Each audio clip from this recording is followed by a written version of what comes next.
Welcome to our program for today. I'm here with Roger Courville, who's an authority on better webinars and online meetings, online presentations of all sorts. I have a few things to share with you just to get us warmed up.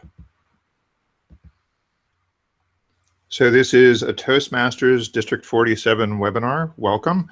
We're hopefully going to be attracting more than just Toastmaster to this. I know a lot of Toastmasters are going to be tuning in, but we want this to be something that is valuable to anybody who is thinking about working with online tools. They've become increasingly affordable and available. In fact, I've been using free tools to put together this webinar series, and Roger's going to have some remarks about that, about how sometimes free might mean that you get what you pay for.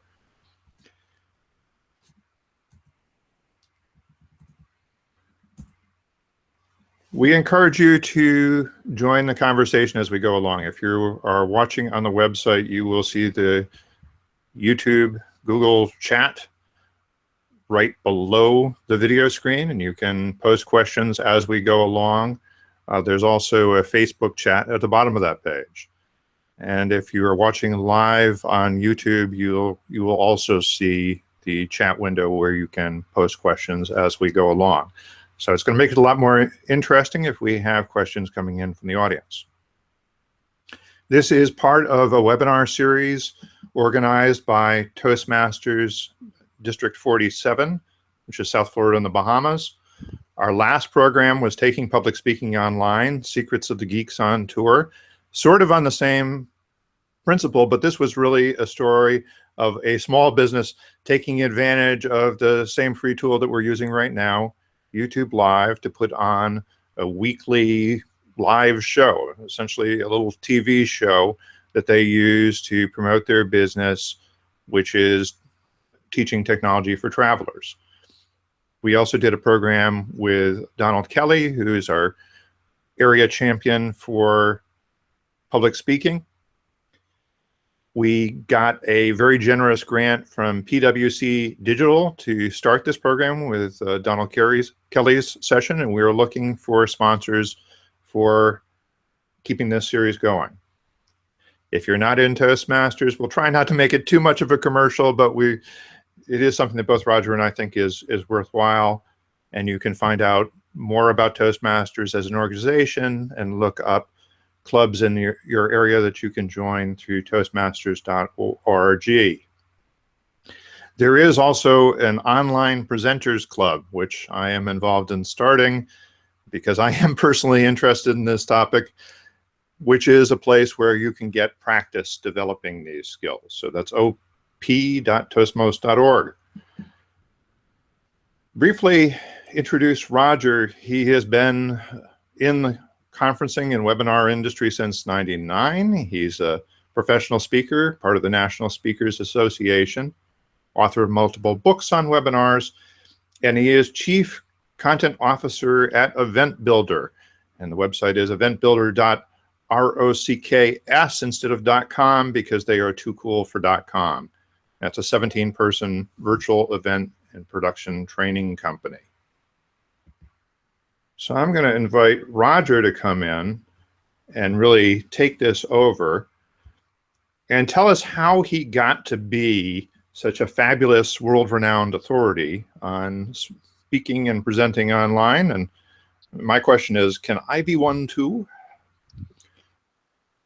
Hey there, thank you, David, and welcome everybody. And you know what, if you have not figured out where one of those little chat things is, I encourage you to go figure out where and how you can type in a comment, because I'm going to ask you a question here momentarily.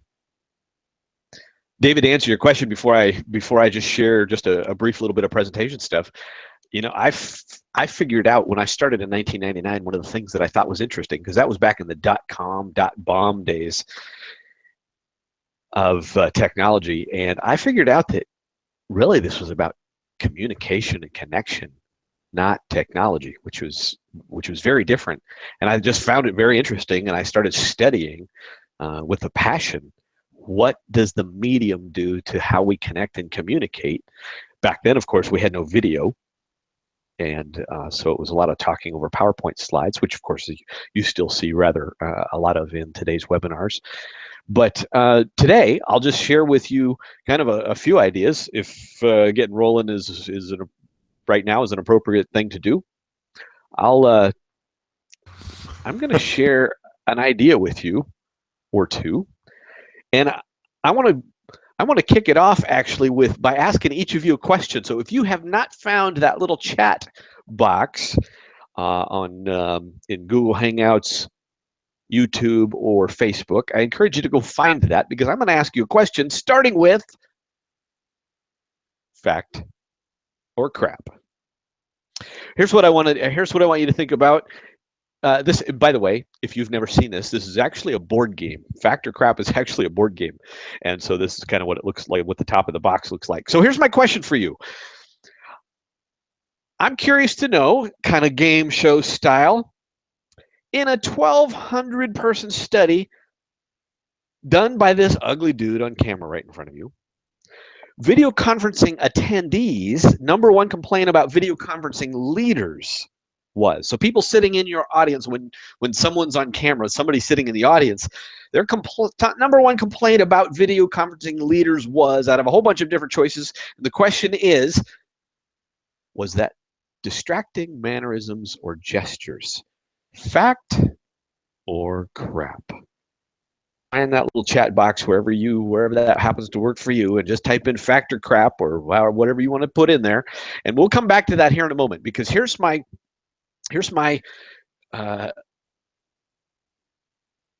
we know that a lot of webinars are pretty boring kinds of experiences, and my goal here into the next 10 minutes is to give you three ideas to say, how do you be a rock star, and more importantly, how do we answer one of the most frequent questions that I get still to this day, 17 years in this industry, which is to say, how do we engage an audience that we can't see? So I'm going to give you 3 nuggets. I want you to open your at-a-glance tools. I'm going to explain what that means. I want you to analyze, adapt, discover. I'm going to give you a tool for doing that. And then I want to give you a couple ideas around learning your virtual body language. Certainly one of those things we talk about in Toastmasters, all right? So, but before we get there, I just want you to kind of understand, especially if you have just joined us, I want you to understand what we're working on here. Today is going to be a little bit different, because unlike the typical webinar, which talks at you for 45 minutes and then takes a little Q&A at the end, I'm going to make a short presentation, and then we're just literally going to open it up. And whether you have a question or not, David has kindly prepared a bunch of questions, so we'll just do interview style Q&A through the rest of the time. All right, #1, open your at-a-glance tools. Here's what I mean by that. If you were a pilot, you learn to fly by sight and instinct, but you also learn to fly by your instruments in case it's dark, in case it's foggy. It's kind of nice that pilots learn to fly by their instruments. So does that mean they see? Well, actually what it is like the dashboard of your car. It gives you a different view of the world. And the challenge in webinars is that unless once you get to any group size at all, it's impractical to try to look at everybody's camera, right? Meaning I'm trying to see my audience. Now, depending on the webinar tool that you have various ways of keeping an eye on the audience, right? So in kindergarten, what's one thing that people love to hear? They love to hear their name, right? And so if I look over at the chat and go, Julie says crap, Bill says fact, Kylie says crap, then what happens, right? They realize that Julie, Bill, and Kylie realize that I'm speaking with them, not at them. Now, these tools vary quite a lot depending on which webinar platform you're using, Google Hangouts, and believe it or not, there are 170 different webinar platforms. So I'm going to give you an idea of how to get there platform you're using, which is this process that I call analyze, adapt, discover. Whether I'm doing one-on-one coaching or I'm actually working with a large team, I've done this with as many as one of my clients, FedEx. We had 16 instructional designers in the room that all had master's degrees in in instructional design, and this is still the process I take them through, which is to say, how do I analyze what is happening in person? Then how do I map that to a set of tools? And then how do I discover what is new, better, or different on the other side? It's called the medium theory or transmission theory of communication, which is that the medium always transforms what it is, how it is that we send and receive signal. It's not better or worse. It's different. So I'm going to drop out of full screen PowerPoint mode because I've got a resource for you. I've got a couple resources for you. So one thing that I have done is that I created a web page off of my company's website specifically for you in Toastmasters, which is Event Builder. Look right up here at the top, eventbuilder.rocks/TM17. Okay, now I'm going to go chat that link out to you in the Google chat. And if you happen to not be in, and you're like watching the recording, you can obviously check that out. But here's the resource, the next place that I want you to go, which is kind of two things. One on the thing that I just talked to you about with regard to opening your at-a-glance tools, and the second with regard to this idea of how do I keep an eye on my audience. So open your at-a-glance tools. I'm going to point you to this to this little resource right here, this Toastmasters page, because as you scroll on down, one of the links in there is called using 2 monitors or computers. Now this is how I do that. That's going to take you to a blog post, which I'm actually going to present from the blog post rather than presenting from PowerPoint, because what I want you to see is that there's more stuff here than we're going to get to in just a couple minutes. But as an example, I have literal pictures of different ways that I do that when I present with 2 computers side by side, or where I've got 2 computers back to back. Now, I'm just laying out a case for why to use 2 computers or monitors. You don't have to. All these tools will work for you, even if you don't do that. I'm just pointing you to a resource that will give you kind of a bird's eye view of a very advanced way to do it. And literally, it's a step-by-step, point 1, point 2, here's what to do with your audio and how to do that. The other thing that you're going to find off of that Toastmasters page link that I just created for you, right? eventbuilder.rocks/TM17, is that you're going to find a link to a paper that I did for then Citrix, the go to training people. And in that, I both share some study statistics from a study that I did with more than 200 people. But in it is this little chart that I want you to go get and adapt, because it's more than what you and I are going to cover, which is to say, how do I take something that I do in person, adapt it or map it to some kind of a tool that is available in the webinar software, and then what might I do to maximize engagement? Obviously, here's an example. Today we're using Google Hangouts. Google Hangouts doesn't have a break timer or an attentiveness indicator in it. That's not right or wrong. It's just different, right? But if you want to keep an eye on how attentive your audience is, and your enabling tool, your webinar solution, you had a feature in it that allows you to keep an eye on attention, which some of them do. Here's a tip for how to use that, like your dashboard, for how to keep an eye on your audience. Are they paying attention? Are they not paying attention? You see where we're going with that? So the process, back to the PowerPoint deck here, the process is analyze, map, discover, because we take what you do in person, we map it to a set of tools, and then we go, oh, now in this tool, there's some things I can do better online than I can do offline. And that's the process that paper will walk you through. All right, which gets us to the final thought: learn your virtual body language. And that gets us back to our opening question, fact or crap. And I said, in this study, attendees have this complaint about leaders. Their number 1 complaint was distracting mannerisms or gestures. And the answer is, that was fact. little context. 1,180 survey respondents, and the question was, I find it distracting or annoying when video conferencing leader has distracting mannerisms or gestures, has a cluttered or distracting background, doesn't make eye contact with the camera, et cetera, et cetera. And here's something I want you to pay attention to. The link to this paper is on that same eventbuilder.rocks/TM17 page.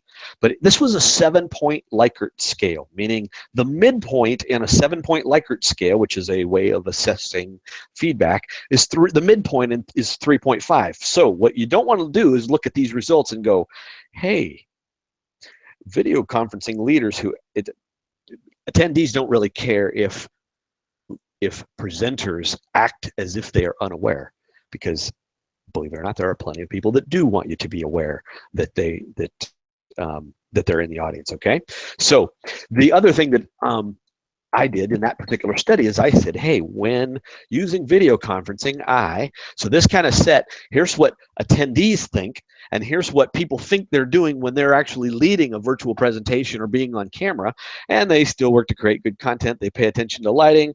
Oh, they make eye contact with the camera.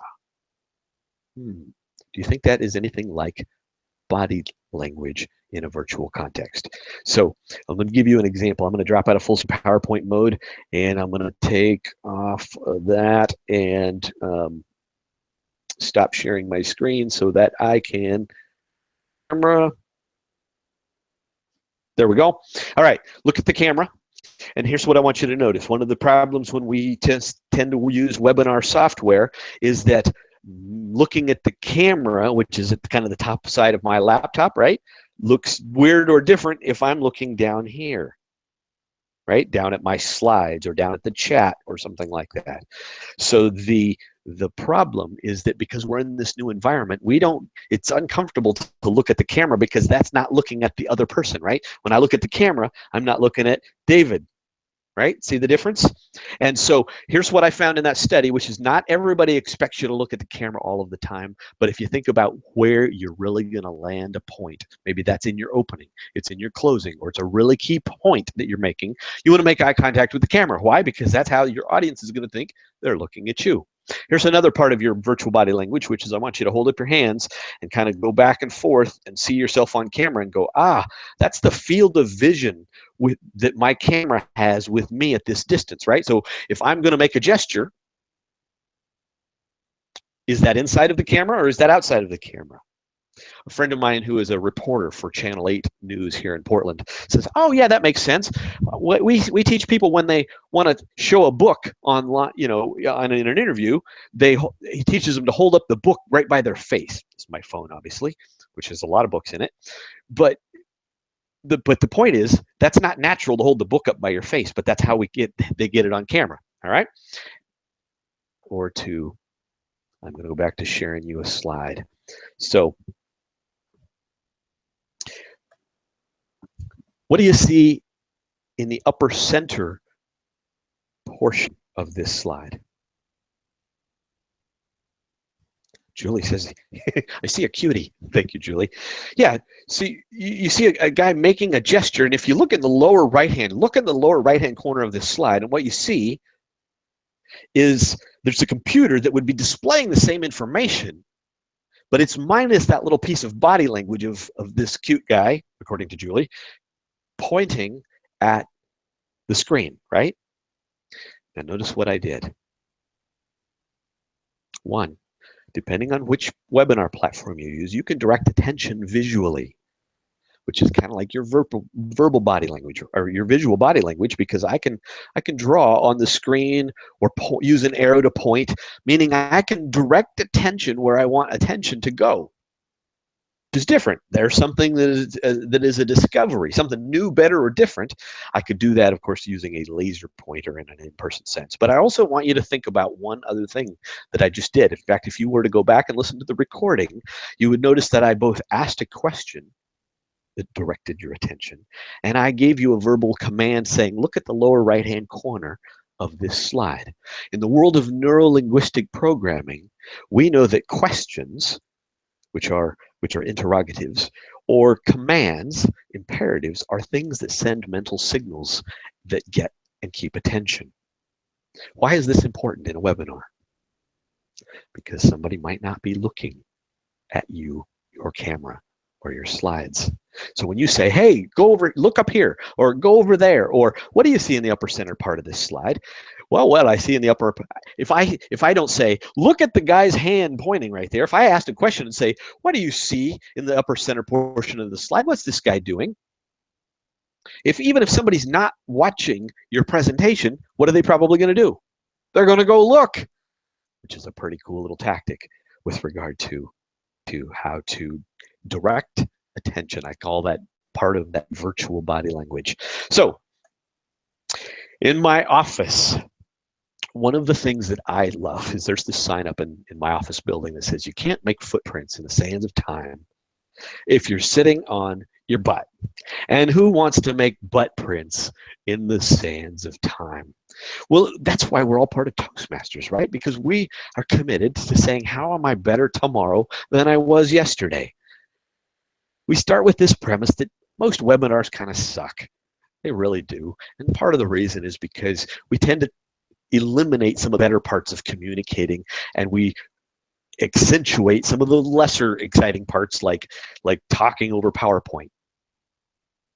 But I hope that what you figured out is there's a way for us to get you another step toward being a rock star, have raving fans, and I promise you that if you simply open up those added glance tools so you can see the virtual hand up, or you can see that somebody typed something in, that you have a chance to respond in a way that's a lot more real time. Analyze what you do offline, adapt that setup to a set of tools, and then discover some of the new things that the tools mean you can actually do some things better in a virtual presentation than you can in an in-person presentation. And finally, figure out your virtual body language, which is not just how I appear on camera, but where and how you direct attention visually and verbally as well. I promise you, the bar is really low when it comes to webinars. And if you take even one of those ideas and apply it tomorrow, the lights will come on for all of your audience. And you'll have a great chance to say, I'm a rock star too. Woohoo! David, back to you. All right. Let's see. And I think we should be back in the mode where the video is going to say something. Roger, see if the video switches back and forth automatically. Something, Roger, does the video Yes, okay. All right. We're hey, back in crazy idea. It all works. We're back in talk show mode here. Oddly enough, it sounded like you were seeing things pop up in the chat that I'm not seeing. So no, actually, I don't see a damn thing. Oh, okay. I'll share with you what I do. You said something about Julie said something about the cutie. Julie, Kyle, Bill, Mukesh. Okay. Greta. So here's a learning moment. I did not see a darn thing pop up in chat. Here's what I do. Right? Most webinars, as you might imagine, you've seen people talk at you for 45 minutes and take some Q&A at the end. One of the most powerful things you can do to set a different expectation is to interact.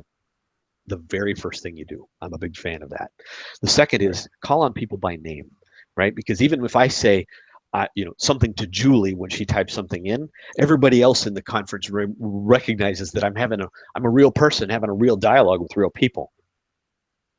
The other thing is, some webinars, and my company is an event production company, right? So sometimes we'll guide people through planting questions. Hey, between slide 3 and 4, I want you to ask this question. So it seems a little more whatever. And I think you can plant questions with integrity if you're not being a slimy salesperson, right? If you're doing it in a manner that has integrity, right? Well, I've been doing this so long that I know all of the frequently asked questions. But more importantly, what I wanted to demonstrate is exactly what I do when I am in I'm going to be careful here, a slightly more professional presentation platform. And I've done this with literally 1,500 people online, and I'm calling out names. I'm calling out names, and we're talking to people. And people typing stuff in. And here's the final thought. Remember, analyze, adapt, discover. What's one thing we do in person if, say, you're in a room where attendees have the ability to speak with each other, but they can't always hear, right? You got 50 or 80 people in a room. What is one thing that you as a presenter do? Well, sometimes what you do is you repeat the question, right? Julie's over there in the corner. She says it. Bill's hard of hearing because he listened to too much rock and roll when he was a kid. And so you repeat Julie's question. Well, that's kind of, in a sense, what I do when I'm virtual, right? I kind of become the voice of Julie if the chat is private. So I was just demonstrating a tactic, regardless of whether we have,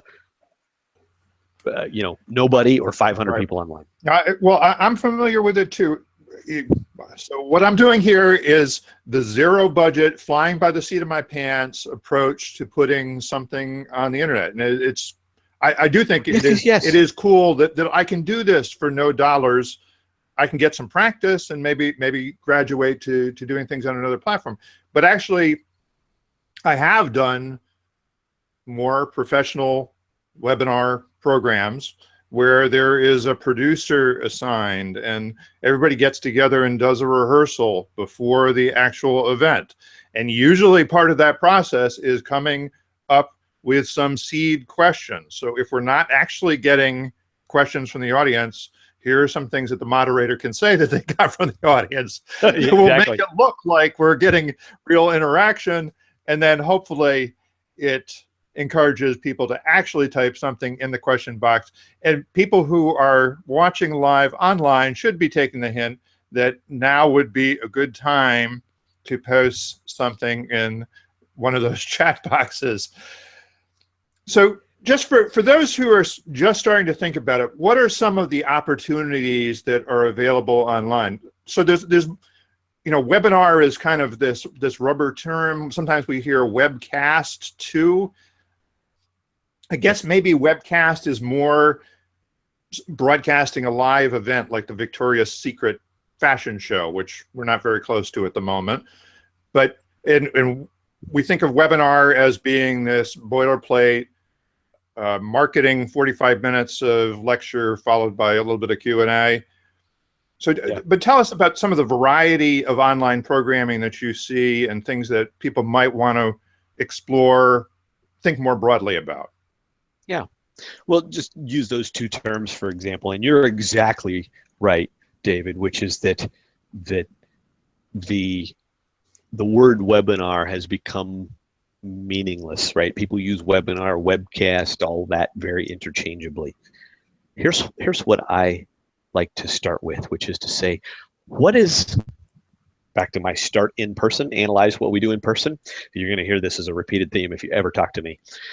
What is it that you would be doing in person, right? Is this a keynote speech? Or, well, frankly, if you're talking in Toastmasters, you're doing your 5 to 7 minute piece. Frankly, most of the time that's like a keynote. Not always, but it's a keynote. Or is it a training and facilitation? Or, right? So webinar is the portmanteau of web seminar, whereas webcast really kind of came from a paradigm of broadcast. And not right or wrong, but back to what I think, how do we maximize this? Start with what you would want to do online or offline. For instance, when I walk people through that at a next level, I say, how do you get introduced? How do you walk on stage? How do you use handouts? Do you hand out the handouts before you speak at the event, or do you hand them out part of the way through the event? What is the nature of your interactions? Are they formal or are they informal? Meaning, I know that when I get to this spot in my presentation, I break people out into small groups, and I know that I always do that at that point in the curriculum, versus informal, which is something out or raises her hand and you pause and take, Julie's question because Julie just shouted it out or raised her hand. And to me, that's probably one of the most powerful things you can think about. Analyze what you do in person and then say, how do we map and adapt that online? Because here's the problem. In-person seminar, and Julie was sitting in the front row, and she raised her hand, and I ignored her for 40 minutes and took Q&A at the end, you'd look like an idiot. And I'm just saying, if we wouldn't do that in person, online, my humble opinion. Okay. Follow-up question.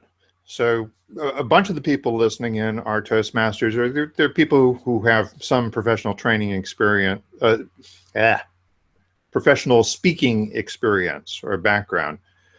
If somebody knows how to give a speech in front of a live audience, will that make them a good online speaker or presenter, or well, at least give them a head start?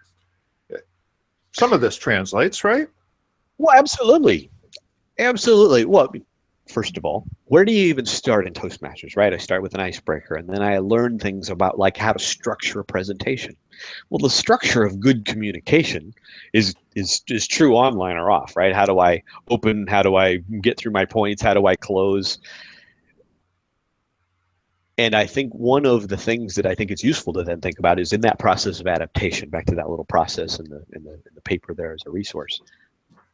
I think oftentimes we stop short of the discovery phase. And I talked about this yesterday when we talked briefly. Socially, people notice what they lose before they notice what they gain. Right? In the process of change, people always notice what they lose, right? If I had a nickel for every time I heard somebody go, well, yeah, webinars are okay, but, I still prefer to be there in person. Well, you know what? I prefer to be with my girlfriend in person too, but that doesn't mean I don't use the telephone. And if you're feeling a sense of loss, a sense of disconnect when you do a webinar, just kind of keep at it until you get to that discovery. Again, I'm not saying it's the same. It's different. But once it's another part of your bailiwick, to your point about having fellow professional speakers, experienced speakers here, you will find all kinds of different ways that you can take what you already know how to rock at and then accomplish it using a different medium. Okay.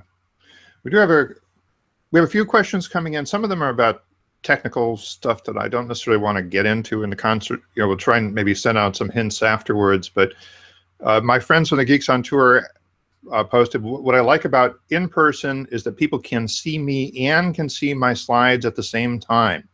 Any way to do this in virtual? Well, actually, we were talking about that just as we were getting warmed up. You're saying, there's no way to do that in Hangouts, is there? Because that was something that you would have liked to have done, I believe. Yeah, to be totally fair, almost every webinar platform will allow you to be on camera and show your slides at the same time. So so Google Hangouts not doing that is actually the exception, not the rule. Okay. So go get a free trial of just about anything, and you'll figure out that yeah, you've got that option. All right. Let's see. What we talked about, what are the skills that apply in person or online, but what are the things that trip people up the most coming online? We talked about lack of feedback, but are there other things? Yeah. I mean, to be fair, especially if you have any size of audience, there's no way you're going to see them, right? I mean, if you have 3 people on webcam, that's one thing. But by the time that gets to 10 or 30, you're not really looking at everybody, right? Let alone if it's 300. The things that tend to trip people up, I think, are that they focus on the tools before they focus on the skills, about the things that you already know how to do really well, and then we adapt them. But if there is something that I would suggest to think about with regard to taking what you already know, those skills that you have, if you put yourself in the audience's shoes, you will realize they're having a different psychosocial experience, right? And here's let me share with you one example. Most webinar platforms, the video is going to be that big and the slide is going to be that big, right? And the place where you're inviting them to interact with you or you're inviting them to interact with each other is also another little box. Now, here's an example. This is going to be kind of slightly esoteric and deep, but I want you to get this example, right? A webcam has no lateral movement, right? So oftentimes we think, I'm going to turn on my webcam because that's better for getting and keeping attention. But unlike the presentation I did in Minnesota, I'm in Portland, Oregon, in Minnesota a few days ago, where I could walk back and forth in the room, there is something lateral that's going on as that person watches me going back and forth that they don't even realize is going on. And frankly, you as the presenter don't even realize is going on, right? And yet we turn on our video here and we go, but now we're static.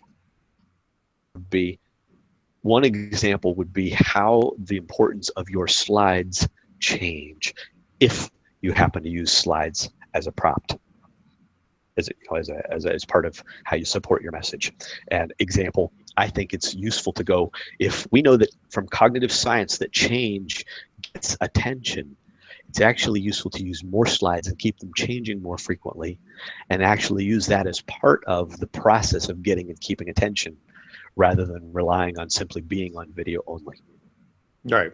Well, and right, and you don't want a 10 bullet point slide and that's not great in person either. Although it amuses me that Toastmasters official training materials are a bunch of bullet points. Anyway, let's see. We wanted to talk about techniques that are kind of portable regardless of what technology you might be using. But since we've gotten into it a little bit, why don't you give us your short version of what to look for in a professional webinar platform?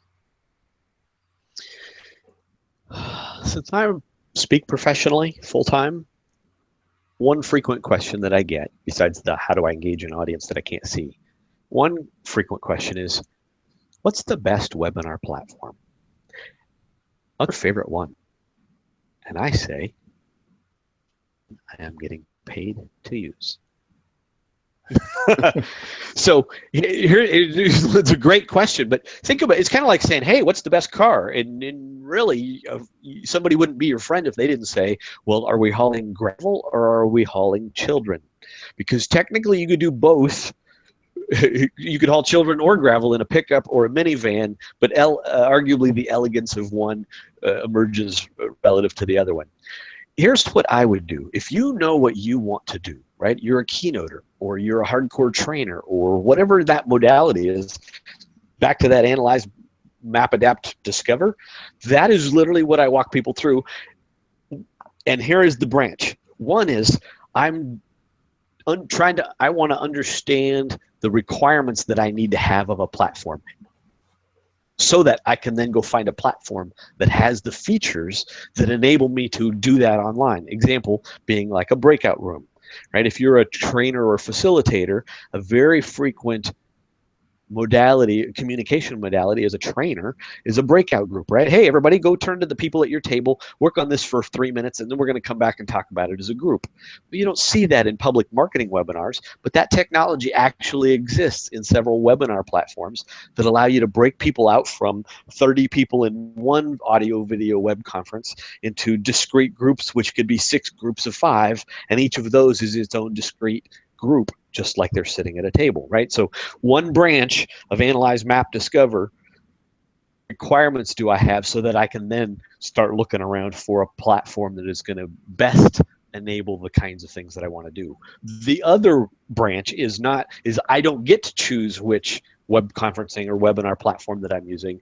So now the question is, how do I take what I'm going to do and make the most of the platform that I'm going to be using, because that's what my company bought, or that's what my client uses, and they use WebEx and they want me to do it on their WebEx platform. So now how do I figure out how to do what I'm going to do on their platform? So that's how I use that same process, regardless of whether I'm looking for a platform or I'm trying to figure out how I'm going to use one that maybe I've never used before. And one question, Roger, you're standing throughout this presentation. Is that better than sitting? Let me ask you this, the same thing. Would you rather present sitting down or would you rather present standing up? Here's what I do. I do plenty sitting down. It's not my favorite, but I'll share with you why I think standing up is superior if you've got an environment that supports it. Studies where I asked people, what is rank all of these factors in terms of saying how important are these when you know in a virtual environment, and voice actually comes out as a very important thing. Now I believe it's because we have less of the, back to that discussion we had on video, I think our voice becomes a more important part of the mix, and I think I've corroborated that. So here's what happens with your voice, right? What happens when you sit down? We scrunch up our core, makes it harder to take a deep diaphragmatic breath to support from that lower middle part of our voice where our voice is the most resonant. And we feel less energy unless you're very cognizant of how you're going to bring that energy while you're sitting down. So I stand up because I love the energy. And frankly, if we weren't on camera, I'd be walking around waving my hands wildly like any other presentation because I love the energy that happens when I'm standing. Right. And we talked about this the other day. That's one reason why some people actually say even if you have a platform that supports video, even if you are working with a laptop that has a webcam built into it, maybe you actually shouldn't turn on the webcam. Maybe that detracts from your authority if they see the cluttered office around you. And I have cleaned up my office a little bit since I started doing this, but not that much. And so the idea, you made a great point, though. It's not a power position to be sitting down. Although worked pretty well for Walter Cronkite for a number of years. Exactly. And if that works for you, the big news day. I think it was Watergate or something.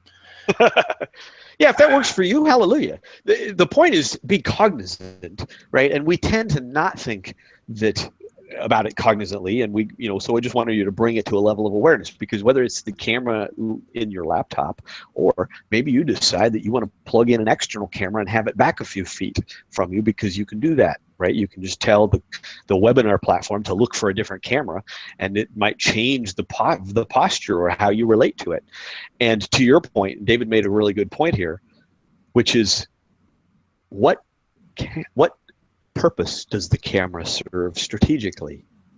There's no sense. You don't have to have it on the whole time. You could turn it on for personalization at the beginning, then turn it off to focus people on your desktop or your presentation or something else. Turn it on for Q&A, turn it back off.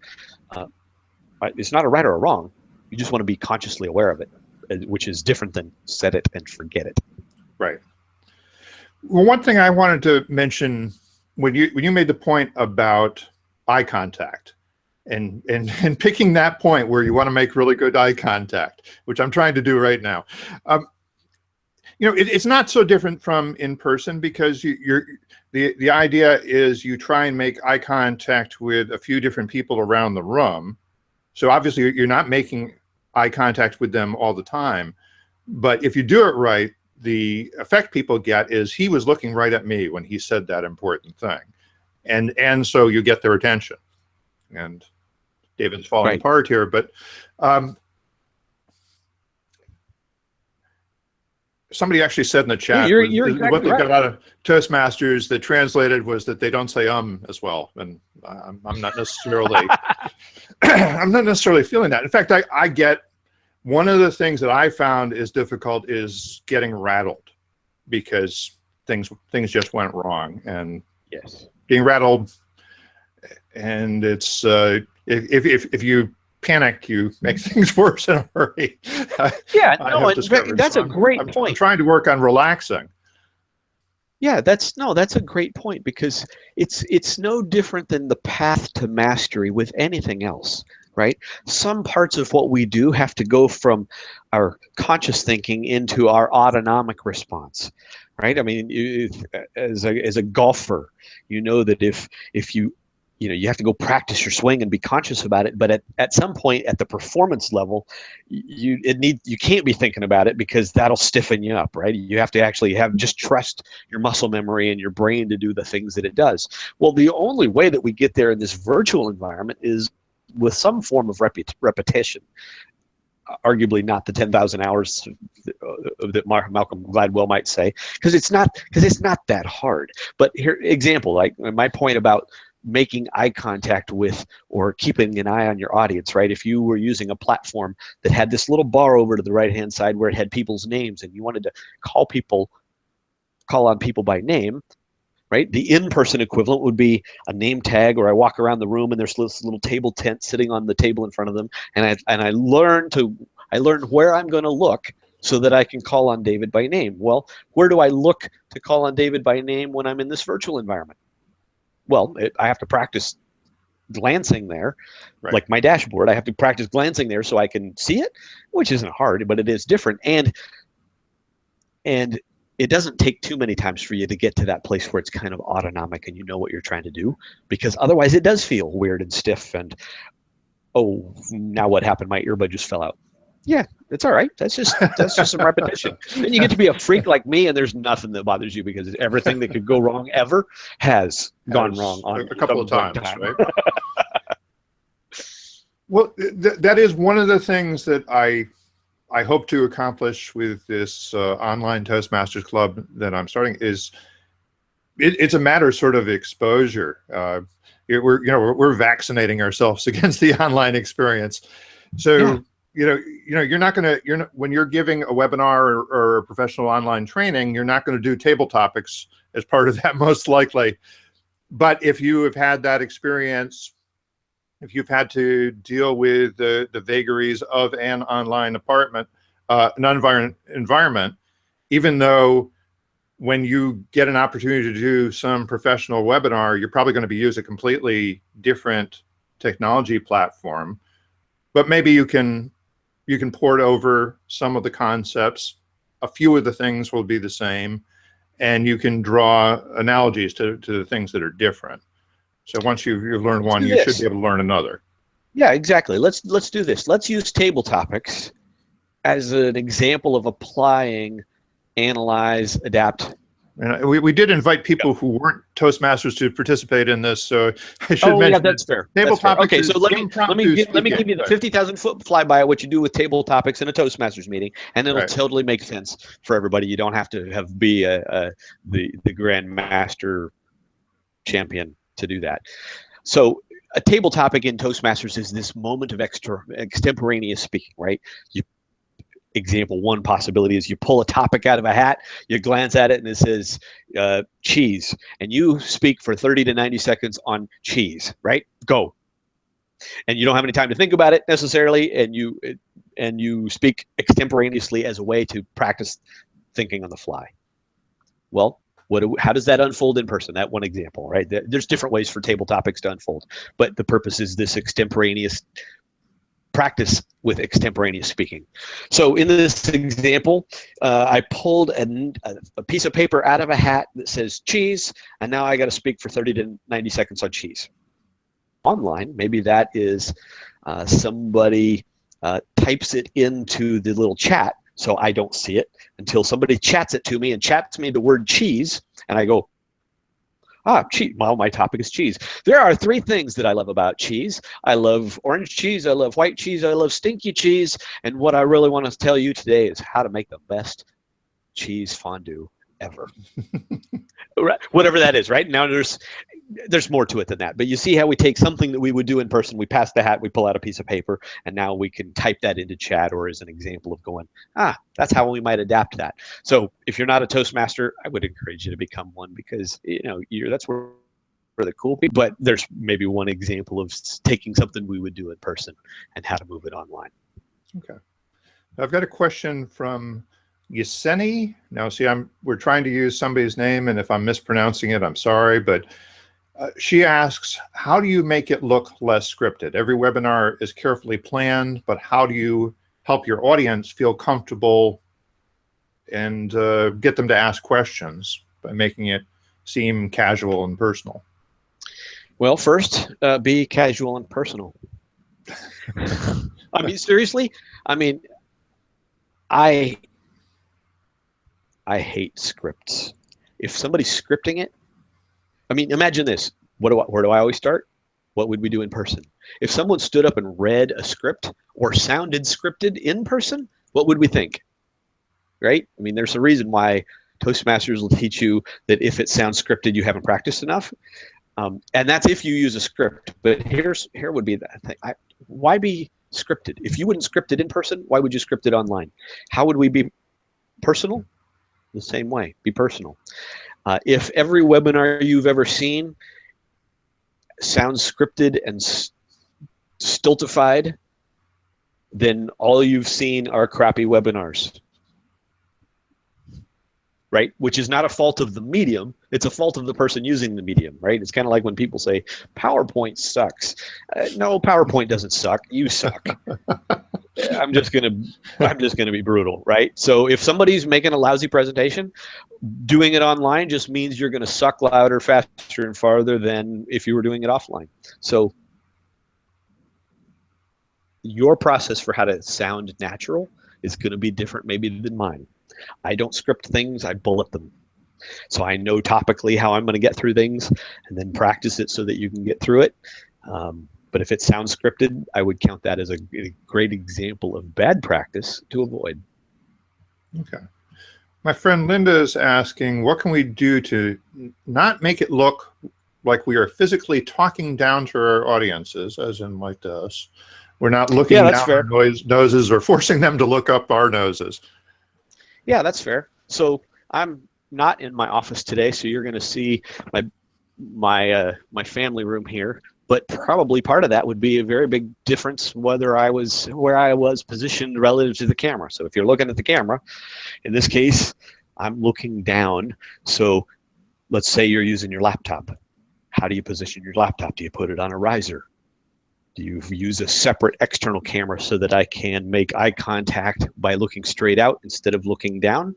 That is a great point, and it's simply a matter of positioning of you relative to the camera. And in this case, both David and I have our heads above our cameras, so that's just a function of figuring out where the camera is relative to where you are. Let's see.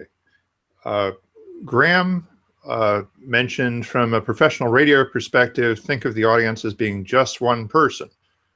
Maybe there's dozens of just one persons, but one person at a time. Does that make sense to you, Roger? Yeah, totally. That's a great bit of input, Graham. Yeah, exactly. One, that'll make you feel a lot better, right? Instead of thinking I'm doing it with 1,000 people. But here is something that is different, if not better, online. In a virtual event, everybody is in the front row. There's no back of the room. You have co-equal access to everybody, whether they're the first row or the 150th row. So, how do you use that to your advantage? Maybe there's some place you get in your own mental game of going, yeah, I'm speaking to one person. By the way, I've known people who've put up a mirror so that they see themselves in the mirror so that they feel connected. I've had people put up literal pictures of audiences. So however you get into your own head game, so that you feel connected, for me, it tends to be to ask people to go interact with a set of tools so that I can look at the set of tools and call on them by name. This tends to be my preferred way of realizing that there are real people there. And when I'm talking to David, Julie, Graham, Lisa, or Linda, that's real people. Whether I'm seeing them or not, irrelevant to me. Now, you mentioned the other day that you had an opportunity to be a coach to a few of the world champions of public speaking who know something about how to tell a story, engage an audience. They have lots of great skills. What are the things that they needed to learn about adapting those skills online? Can you tell us a few stories? Yeah, well, so both Darren LaCroix and Ryan Avery are friends of mine, right? Both also fellow people in National Speakers Association. I did some work with Ryan and his wife right before they went on tour and did a webinar from 7 different continents, which was pretty darn cool. And Ryan is just brilliant. Actually, Darren as well. I mean, credit where credit's due, right? So they know they know speaking and communicating and telling a great story and all of that. I don't need to teach them that. Really, the question comes down to literally the execution of the process that I have shared with you today, right? So how do you do, and when I say analyze, we spend time getting really granular about virtually every part of a speech or what it is that they want to do, right? So think about some of the more advanced stuff in later in the Competent Communicators Manual in Toastmasters or something, right? Or in speaking. Am I using props? Maybe maybe I'm not using PowerPoint slide. Maybe I'm using props. Maybe there is something where something I do with my feet is important, or part of my storytelling is how I'm blocking the stage. Right, here's my position when I'm this character versus here's my position when I'm this character, and we literally go through all of that stuff and go, great. Now, how does that translate or map? Right. So some of that might be adapting to a tool. But some of it might just be going, hey, I need to think differently about what the camera does or doesn't see, or I need to plug in a different camera, or I could, example, I could go over here and turn on the camera from the second computer that I've got turned on, right? So if I've got two cameras on, maybe I work them differently. If I was using my own, I'm going here. And it's forth because I've got the other microphone muted on the other camera. But for those of you who are live, anyway, you get the idea. But we get down to a granular level. Oh, how do you stand? How do you block the stage? Are there things that are going on that the typical webcam wouldn't see? So that I go through literally the same process. Okay. I'm currently getting targeted by a series of Facebook ads that are going to tell me the one webinar script that is going to make me fabulously wealthy if I just study it and learn it, and I assume it's a scam, but I'd like to be fabulously wealthy. Are webinars a way to get fabulously wealthy, Roger? How do we accomplish that? What did P.T. Barnum say?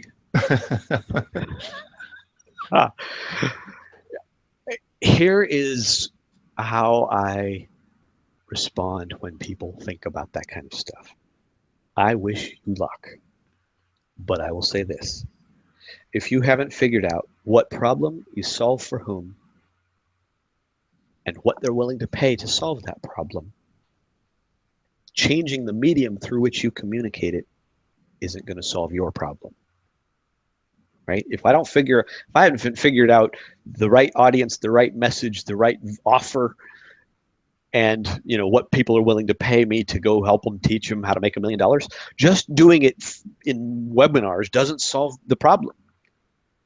And because the medium isn't where the value gets created. So I'm guessing that probably most of the people telling you that you're going to get fabulously wealthy with webinars, they're the ones that are making the money. And there's a whole bunch of people out there figuring out, hey, I learned how to use Google Hangouts or this email marketing program, but I still am not getting results. Right, because there's people on the people end there who want a promise of value. Right. Maybe that guy is getting fabulously wealthy, convincing us that we can get fabulously wealthy. But yeah. Anyway, all right, well, we're going to wrap it up here for this evening. We've taken this to almost an hour. Thank you very much to my friends at Toastmasters District 47 for giving me an excuse to put together this program. It's been fun. We are looking for sponsors, corporate sponsors for these programs. That was actually the original concept, that this was supposed to be a fundraiser, and we're trying to show that we can develop worthwhile content and get an audience for it. I should also put in, I can't resist also putting in a brief plug for the Online Presenters Toastmasters Club, which again is op.toastmost.org.